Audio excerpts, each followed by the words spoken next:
Your stories don't define you. How you tell them will. Hi, I'm Sarah Elkins, your host and a storytelling coach to guide you in collecting your most inspiring, meaningful stories so you can demonstrate your values, skills, and vision, whether you're interviewing for a job, being interviewed for a podcast or other media, or if you're a leader who wants to truly connect, inspire, and engage any audience. Today's episode was a wonderful surprise for me and for my guest. I met Traci Ruble via an interaction on the LinkedIn platform and knew immediately this was a woman I wanted to know more about. She's wicked smart, kind, and thoughtful, and started an amazing, powerful nonprofit called Sidewalk Talk. We scheduled a call just to spend some time getting to know each other. And within 5 minutes, I realized what a waste it would be not to hit the record button. I asked her permission. She agreed. And what you hear next is the result. You'll notice it's as if you just stepped into a room in the middle of a deep, wonderful conversation between two friends and were welcomed as if we planned for you to be there.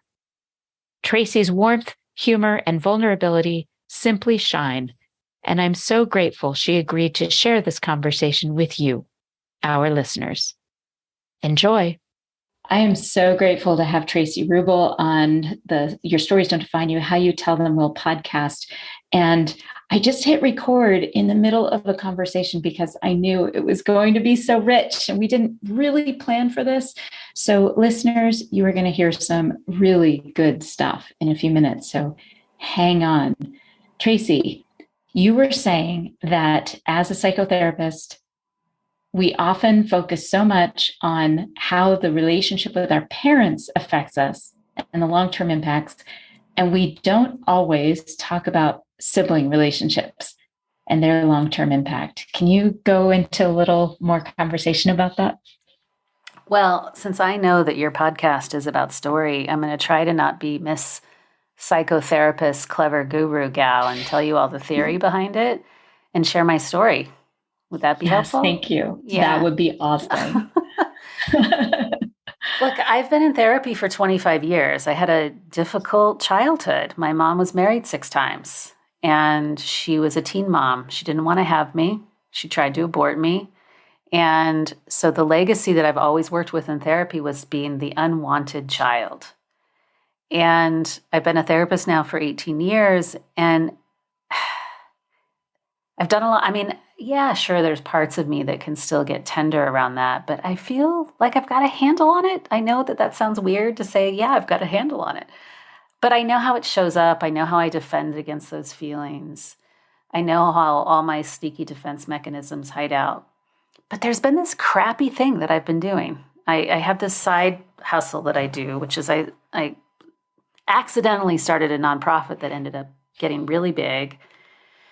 And I started getting really pissed off every time a young guy would call me on the phone because we'd get a lot of press or we were on TV or an Oprah magazine and they'd say, I want to pick your brain. I want to find out how you did that. Or another guy who maybe is my age, but he's like, how did you monetize that? And I'm just like, why do you, and I would say that my level of anger was, sure, it's appropriate to be modestly angry because my anger would be letting me know that I'd want to set a boundary, but that's not the kind of anger I was feeling. I was feeling like righteous rage, like, how dare you? You're trying to take something from me. And I would obsess. And I'm like, what is going on? And I really wrestled with this and I started to feel ashamed about it. I think that people thought I was kind of especially some of these guys would reach out and I think they thought I was kind of a jerk because I was so prickly.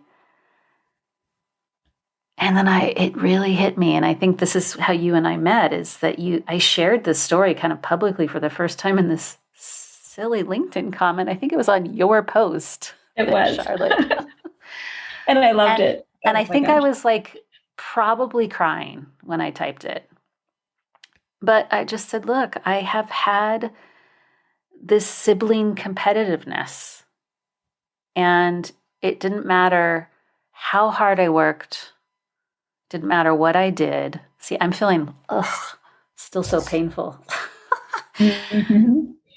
My brother was kind of an F up, got in lots of trouble, and I was the straight A superstar track athlete.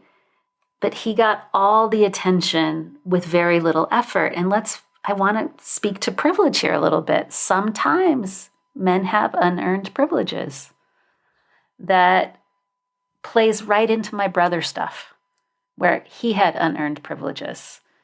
So this is where my own childhood trauma can make me not a very good feminist, because I'm moving from a trauma response in my feminism and activism rather than a conscious centered adult.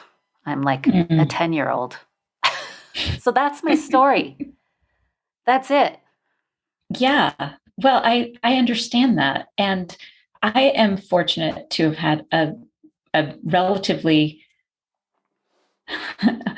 no family is perfect, and no family is perfectly functional. We all are dysfunctional. It's the word family basically means dysfunction, which is why I did a whole keynote on why your workplace shouldn't be called a family. It was very successful. People really appreciated it.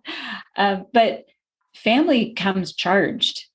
And I am one of the fortunate ones. I'm very close with my family, even though my parents divorced when I was 20, 21. But I have an older brother and younger sister. And my brother and I went years barely talking after being super close growing up. And we went through a few years where he was with women who weren't very nice to me. And he kind of took that on. And we just didn't spend any time together. My mom was so sad because we had been so close. My mom would say, what, please figure this out. And eventually we did. And he is one of my greatest advocates. And we are so lucky. And I was saying in the beginning of this conversation, if he knew some of what I was still holding on to from our childhood, he'd be mortified because he's not that person anymore. So I get it. Our siblings have huge roles in our psyches and in how we react to the things that happen in our lives because we have this baggage. It totally makes sense. So I want to come back to that response with you. And what was it that made you finally go, oh, this is something I need to figure out. And if not figure out, at least just like you did with your relationship with your mother, find the tools to deal with what was happening in your heart and in your brain. Yeah. Well, something shifted in my context, my outer life, which was I had more ease, right? So I think that ease opened up some space to begin asking questions. Without the ease, I would have been in the treadmill and I think these things I would still feel quite entitled to react to. Right? Right. And not question it. Yeah. Yeah. I would feel this righteous feminist, like, screw you, buddy. And it was the ability to have some space open up and drop into pleasure and pace. And yeah, there was a lot of other values alignment that was going on at exactly the same time. So, I think sometimes when we're trying to work on something, there are two things that we're either trying to do. We're feeling really ashamed about the bad behavior, so we're moving from shame, or it's so darn uncomfortable, we just want to get out of the discomfort. And neither of those things were totally true. A little bit of shame, a little embarrassment. It felt like a healthy embarrassment, though. I wasn't feeling like a horrible person. It just felt like an honest curiosity that, there's something else here. I love that. I love that on so many levels. It's why I coach, and it's probably part of why you do what you do with your clients, is being able to give others that grace and space to consider the why behind their reaction, not just a response, but a full-on reaction, to say, have you ever thought about why this is happening? Because it's not good for us to have those reactions, especially if it ends up causing any kind of shame.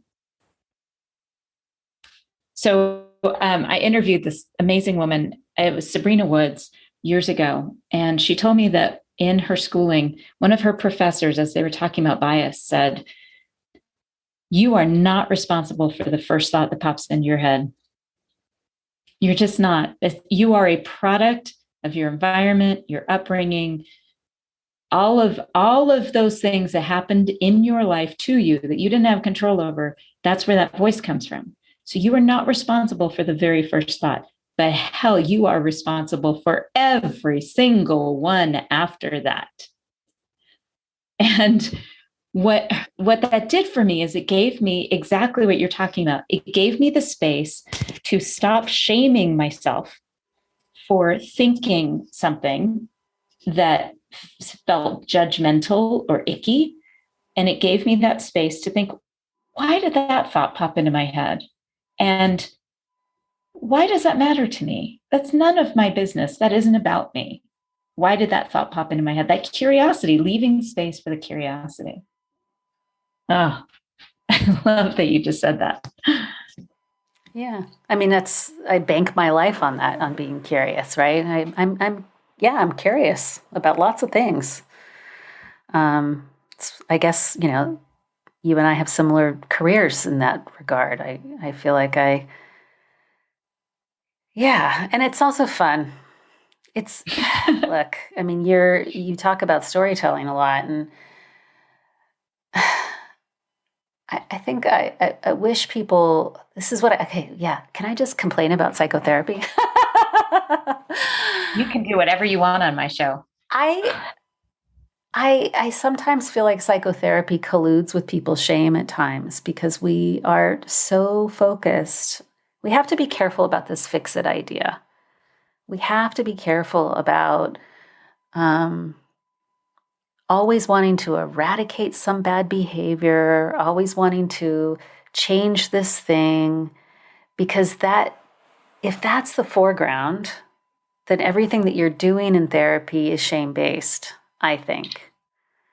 And so sometimes that's the first place that you've got to go. And I often find that therapy is colluding with something in our culture that treats ourselves like objects that need to become more efficient producers or workers. And I don't want the therapy that I do to collude with that. I always tell people what I'm doing is liberation work. I want whatever's true for you to be free to be expressing itself. If you want to be a jerk one day and you're choosing that, great. As long as you're not harming someone, right? But this idea of coming in and fixing something, to me, is not liberation, it's oppression. Because it implies something's broken in the first place. And it also sees the self so narrowly because you're fixated on the thing that's broken. I'm like, but what about all the hundreds of other things about you too?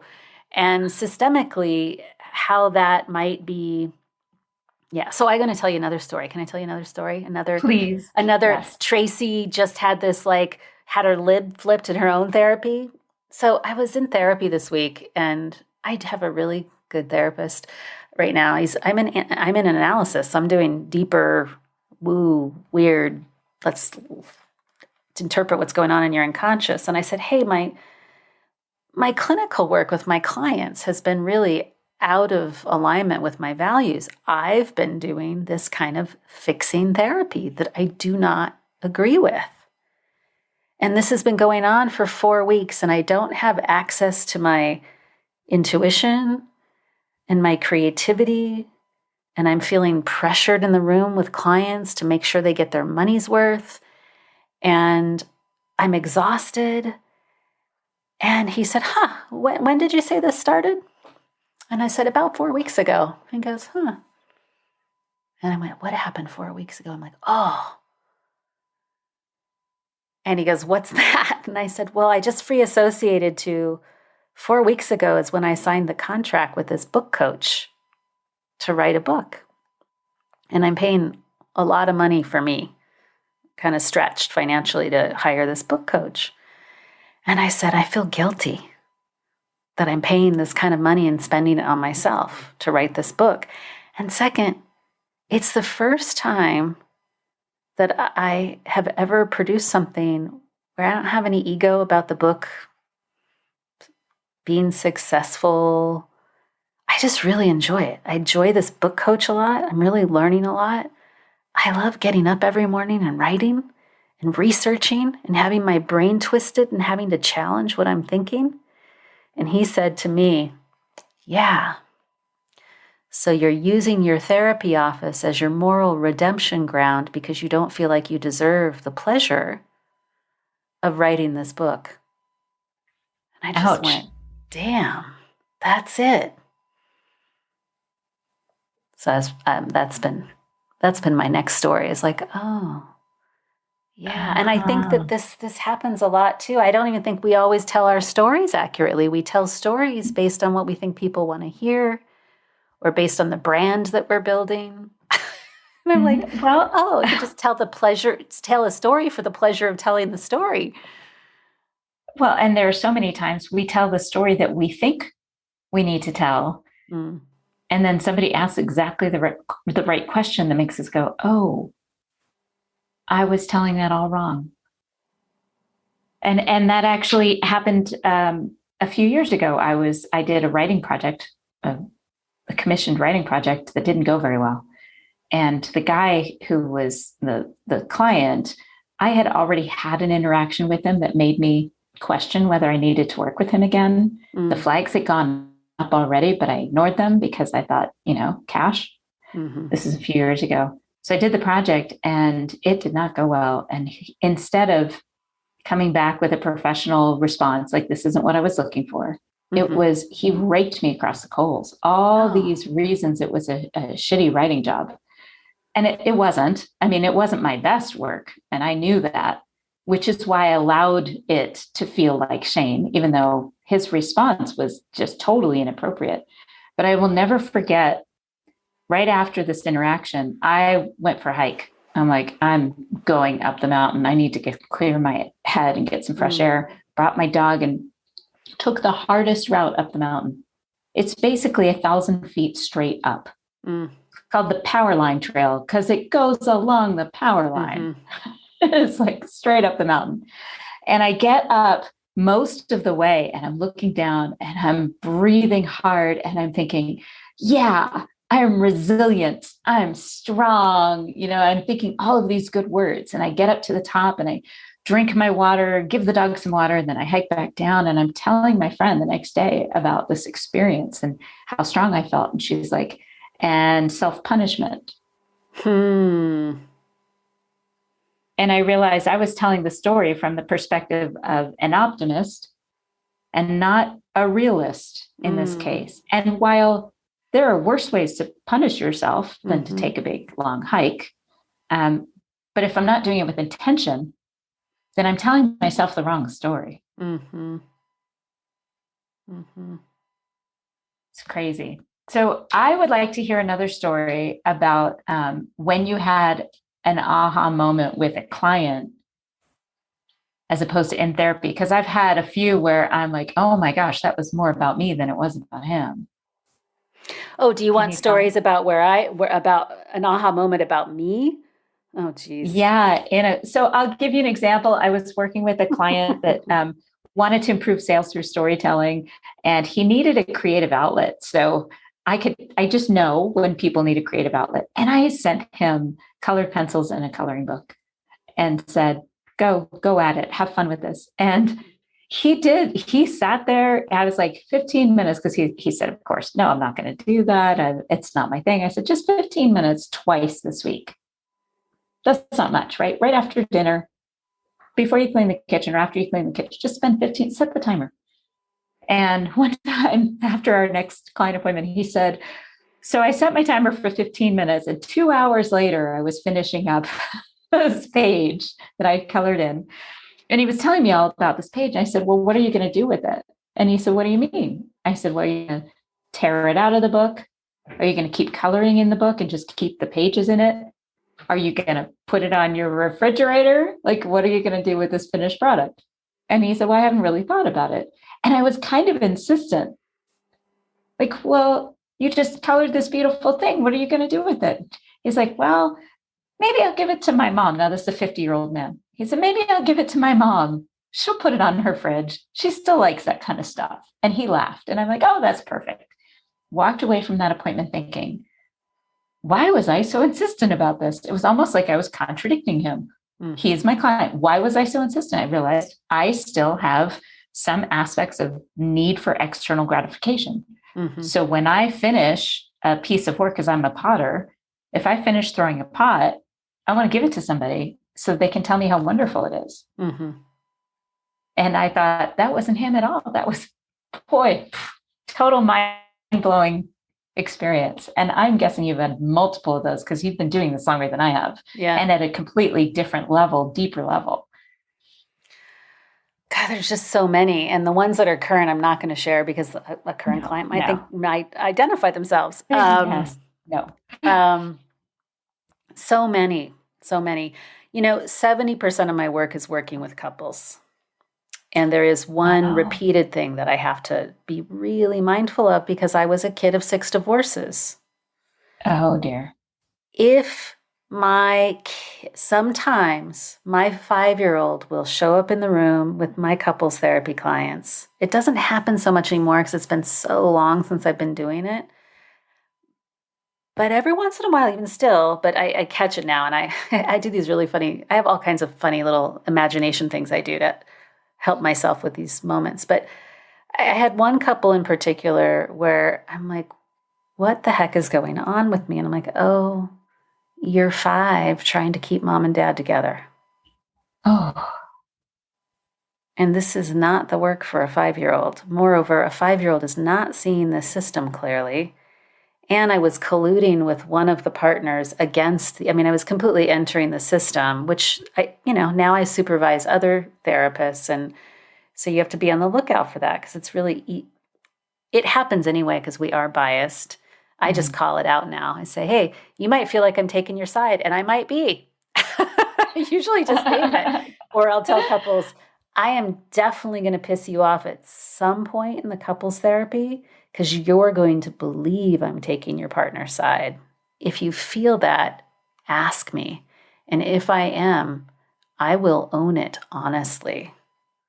And I think that that's partly learned from that story, from this very acute moment in time where I forced my 5-year-old to relive her parents' tension, Yeah.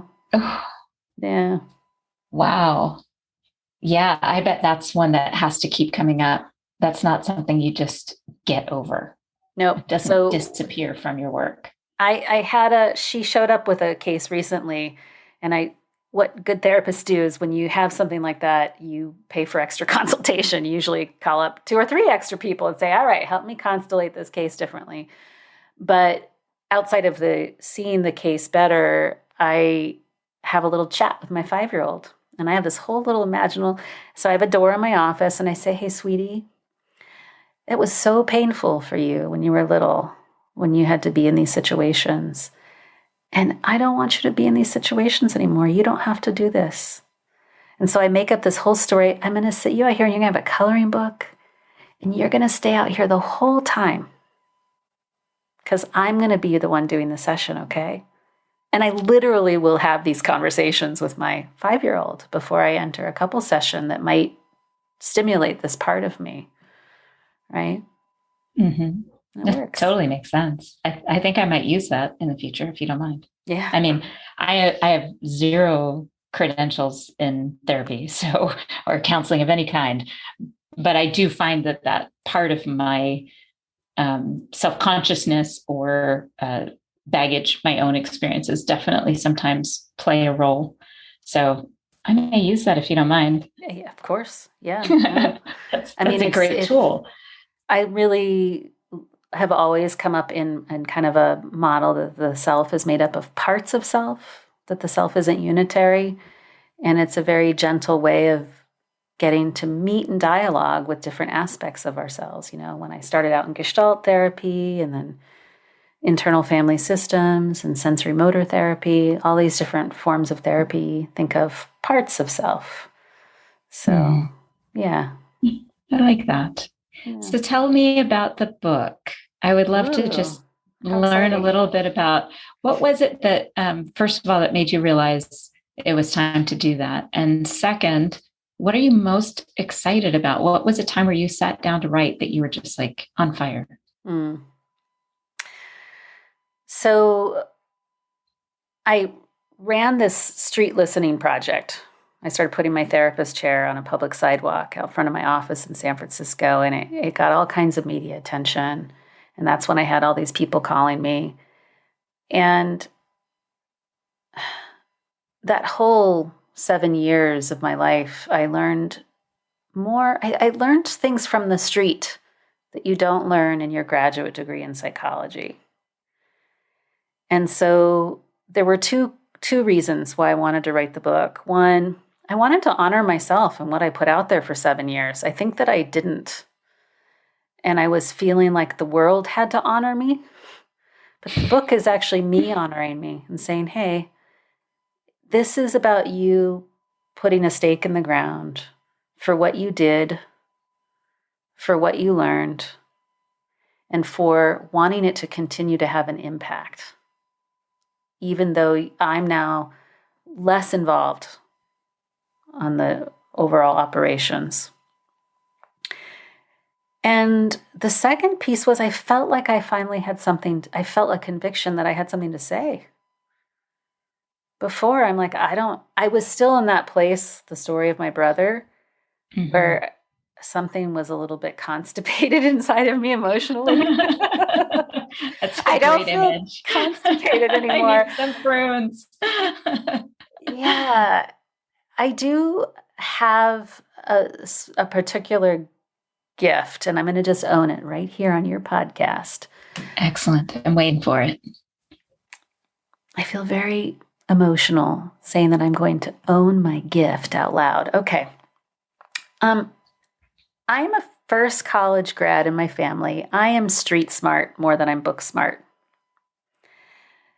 But when I was in undergrad studying political science, I would partner with these guys that did all the reading, but they didn't know how to synthesize the concepts into common language for the essay exams. So I would be their study partner, and I'd say, okay, tell me what that book was about, and that book was about, and that book was about, because I paid my way through college, so I didn't get to read all the books. So they would be my human cliff notes. And what I'm really good at doing is synthesizing information, adding in my own beliefs, but doing so in a way that is not righteous, that's not preachy, that's playful and funny, and says, contribute to my thinking. Right? Like, so I'm interested. Someone said, you're a translator. That's what they said. And I think that that's what I do. I'm sort of snarky and inappropriate as a therapist. I tell funny stories. I pick on my relationship. I've been married for 20 years and I have 2 teenage sons. And I had this couple this week and they said, we just need to get over this thing. And I said, really? You need to get over that thing? He said, yeah, we just need to get over this thing. I said, well, lucky you. I've been still doing my thing with my husband for 20 years. I don't think we're ever going to get over it. And he looked at me. I said, our work is to get you to embrace that you have this one sticky fight. And I need to teach you how to have it better.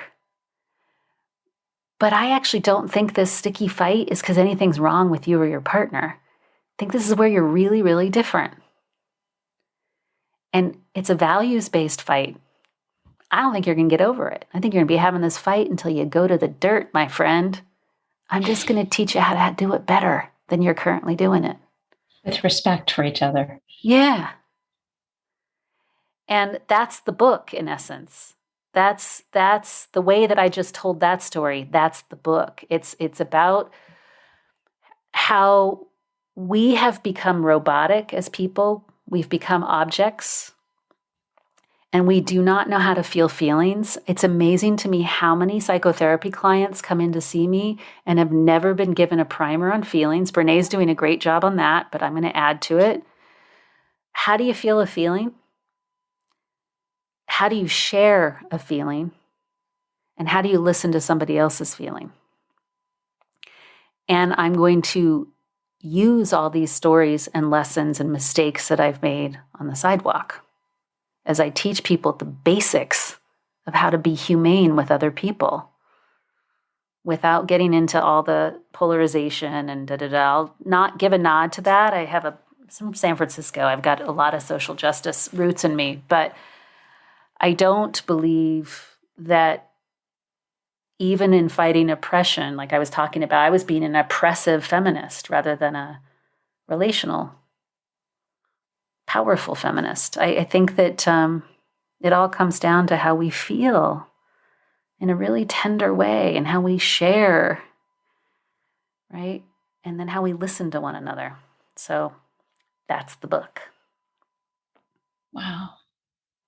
I'm definitely eager to read that and to share it broadly. I mean, it's so relevant. And I don't think it's ever not been relevant. I mean, that kind of conversation, that kind of narrative storytelling around a concept so people can grasp it and apply it in their own lives. Because every story, somebody would be like, oh, yeah, I've been there. I remember that.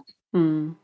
Some part of it, I remember watching it, or I remember being in it, whatever it is. Wow. I'm looking forward to that.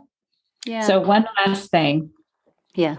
I mean, one last question that's related, and I kind of mentioned this before. I'd love to hear a time when you were writing, because you've been working on this for a few months now, where you walked away from it, not sure, and you came back and you read it and went, damn, that's good. Okay. Yeah, it was actually the first big chunk of writing that I sent over to the writing coach because she's a professional writer.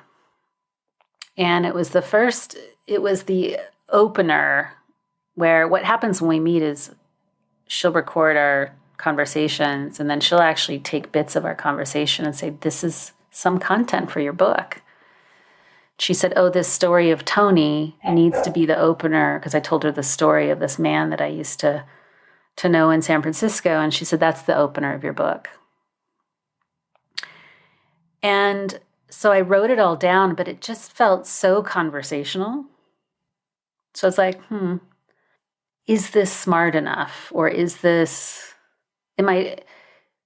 I just wasn't sure how authentic it was, or I'm trying to put into words, but I do either one of two things when I'm writing. I try to appear really smart and clever, or I try to entertain. And so I wasn't sure. I'm like, am I in my centered self when I'm writing this? Am I really centered? And so I wrote it all down and then I left. And then I came back and I read it. And I was so moved by my own story. Partly because I'm telling it about a person that I love, right? But, or that really touched me. But I remember calling Jen and I said, I think I can do this. Like, I think that my talking like a regular person and not trying to be anything other than me is what's going to make this book good. She goes, yeah. And she even gets me to leave some curses in there. I'm like, I'm taking that out. She goes, no, you're not. I'm like, oh, okay. Because I say some shocking things sometimes. She goes, don't do it. Just be all the way you show up in the room with your couples therapy clients. You have to bring that whole Tracy into the book. I'm like, all right. Yes. So I'm taking a risk because, man, I can be a little out there sometimes. Tell me about it. I remember being so nervous about my book publishing. And I realized, and this will probably resonate with you given your relationship with your brother and probably your spouse. I realized the night before it was going to be launched. So it's a whole other story. I'm sitting in the TV room with my husband, and I realized he has never read a sentence of my book. There's a box full of them in the hallway waiting to go to this book launch event that we're having to deliver a bunch of pre-ordered books to people here in Helena. And I realized he had never read a sentence of it. And I looked at him and I said, did I hurt your feelings with this? Was this not very nice of me to not give it to you to read first, or to at least take you along for the ride as I was writing it? And he said, no, it's fine. Didn't hurt his feelings at all. And I said, okay. I realize that I'm so stressed about this. I'm having these horrible dreams, exposure dreams, the kind where you're trying to go to the bathroom, there are no doors on the stall. And for the 4 nights before, I was literally waking up sweating. And I said, I realize that I'm nervous about this because I'm afraid you're not going to like my book. I'm afraid my brother is going to think it's stupid. I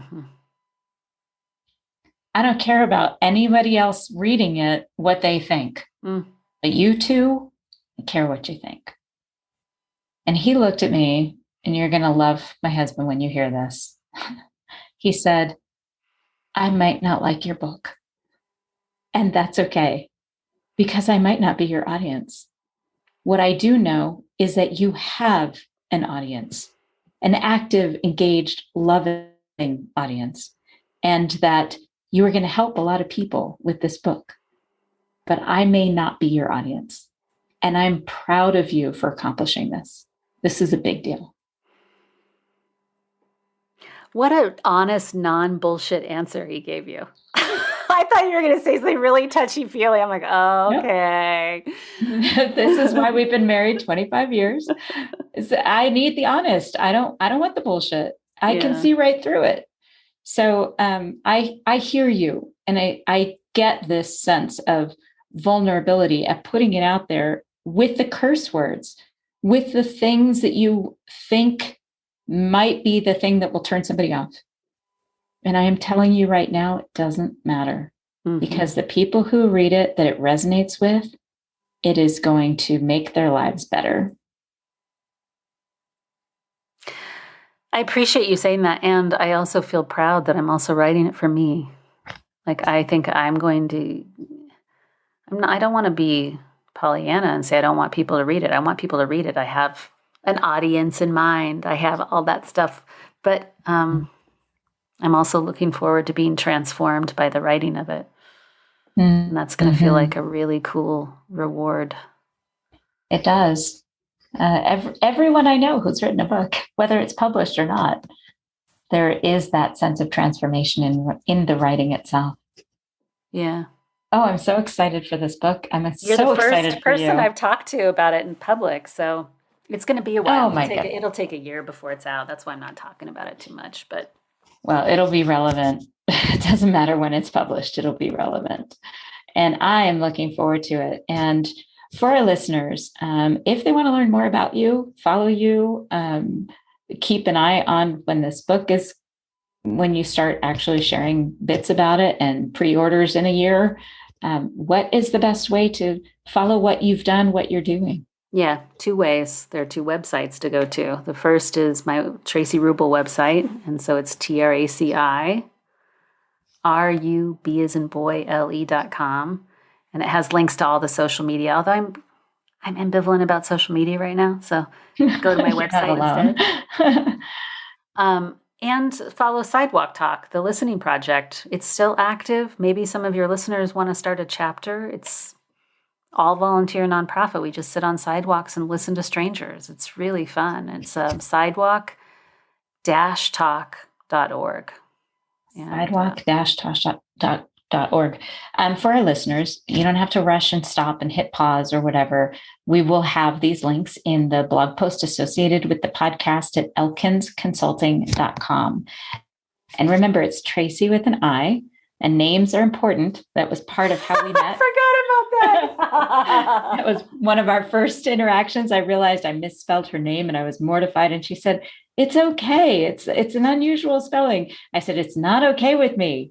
Names are important. They're as much as our identity is fluid, our authenticity is fluid, our names are important and they're meaningful." So anyway, off my Well, soapbox. you got a hall pass because I always secretly wished my mother spelled my name with a Y.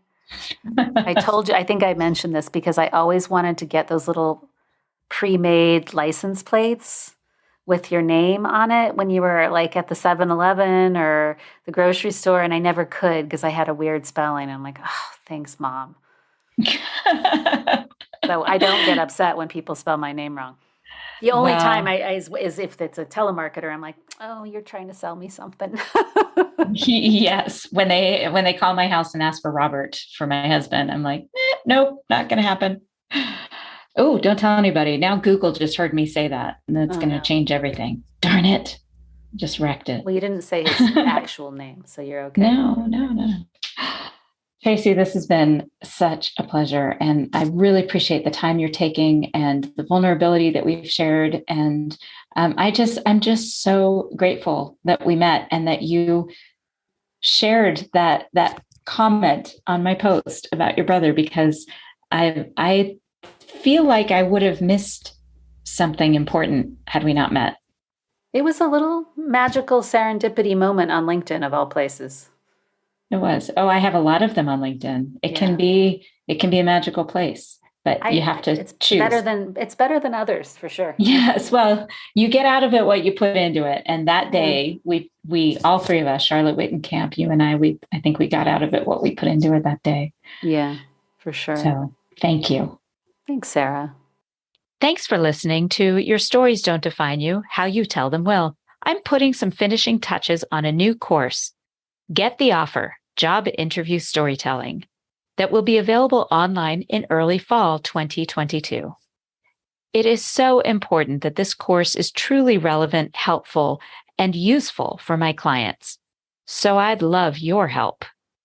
Would you please email me at sarah@elkinsconsulting.com or complete the form that's linked on the blog post associated with this podcast episode to add your ideas for the course? I'd love to know your biggest challenges when it comes to job interviews, so the content of my online course is exactly what you need. I appreciate your help. Thanks in advance.